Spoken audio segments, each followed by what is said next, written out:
As you seek adventure, as you search for an unmatched experience in the great outdoors, you will find Alaska. There is no other place on Earth quite like Alaska. You are challenged by its monumental peaks, lush valleys, pristine lakes, clear, cold, cascading rivers. Alaska Outdoors is the greatest fishing in the world. Abundant wildlife and exhilarating quiet. Alaska Outdoors is limitless adventure.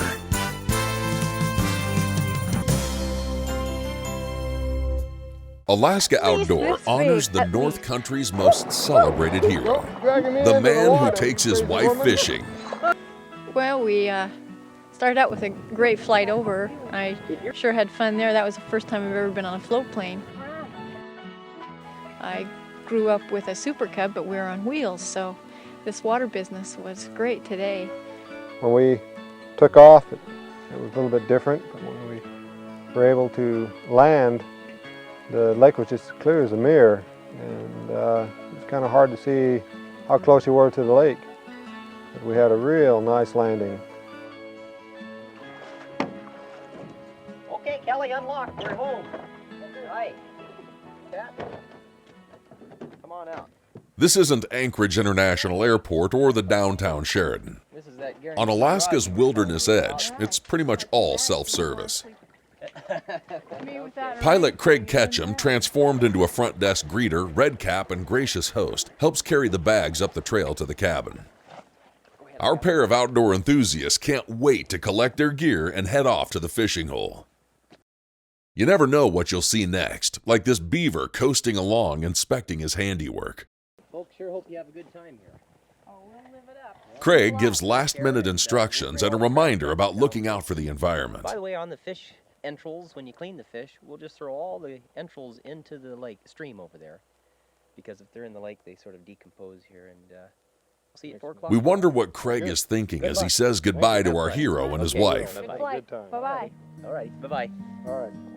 Save a big one for me. If you were a gambler, who would you bet on catching the biggest fish?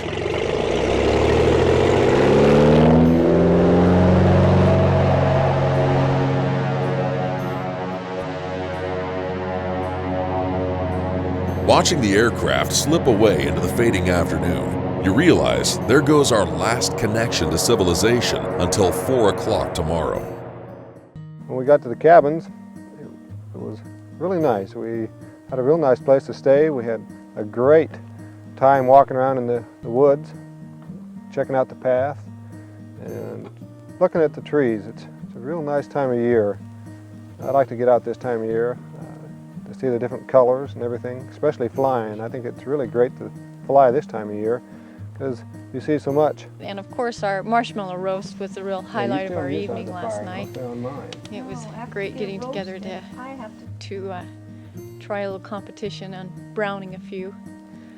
Kelly's had a lot more practice there. He can usually torch them out a lot faster than I can. Now's the time for every camper's favorite snack, s'mores. Someone forgot the chocolate bars, so no s'mores tonight. Instead, marshmallows flambé will have to do. Daylight finds our hero and wife going fishing for grayling. The boat ride over was really great. Pat assumes the role of captain. As we were going along in the boats, the water was so clear and so smooth that we could see the reflections of our boat, and not only that, but the trees over on the shore. When you looked over along the shoreline, you could see the mirror image of the shoreline, and the golden green there was really spectacular. Kelly's tug on the boat could have landed Pat in the lake. That we had today was really fabulous. It's a photographer's dreamland out here. After a short stroll through the woods, the fishing contest commences.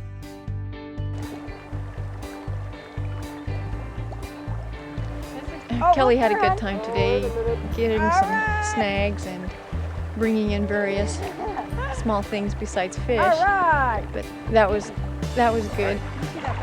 And the fishing itself, I enjoyed that since I was able to supply most of the meat for the table. 12 at least. Oh no! Don't give me that. Yes, it is. No way.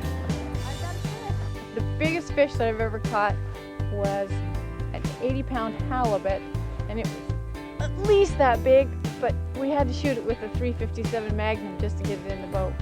And they're pretty boring actually, because all you do is just pull them, and they're real heavy. Well, mine's no monster, but looks great to me. Woo. My wife says that she caught all the fish. Well, she had the advantage. I give her the best fishing hole, and give her all my pointers, and she just took them up and did a good job. It's good for her to catch the fish and makes her appreciate things better. I don't have to listen to her complaining maybe.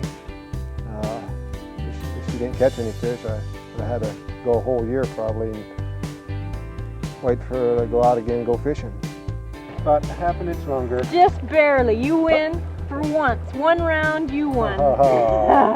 Well, we've had a very enjoyable time being alone together and just enjoying each other's company.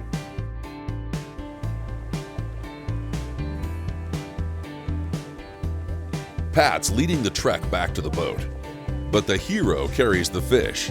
I let Pat do quite a few things. I let her drive the boat since it wasn't a very big one, and I knew we couldn't get hurt too bad if she got carried away.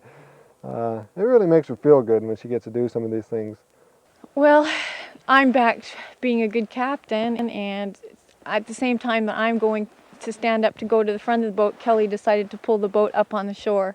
So I've lost my balance and took a quick dip in the drink. Accident, intentional, or possibly premeditated? My wife blames me for causing her to get wet. The blame should go really on her being so clumsy. She's just not very sure-footed. The dip at the end was a highlight of Kelly's day, and he'll probably remember that for a long time. What's really nice is being able to get out and go for a walk with my wife. Being married and living in Anchorage, right downtown, you don't get to see too much of the real Alaska. People don't realize what Alaska really is until you get out and see this part of Alaska.